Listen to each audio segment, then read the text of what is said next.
In the color they call Thunder Black is a 2019 Indian Scout.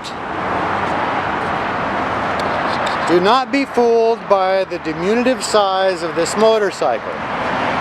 It has a water-cooled 69 cubic inch V-twin engine that develops 100 horsepower.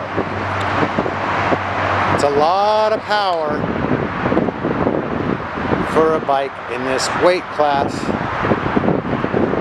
So we're talking about performance, acceleration, and just a super fun bike to ride. Low center of gravity, lightweight, easy to handle. And available for test rides 7 days a week at North County Indian Motorcycle in San Marcos.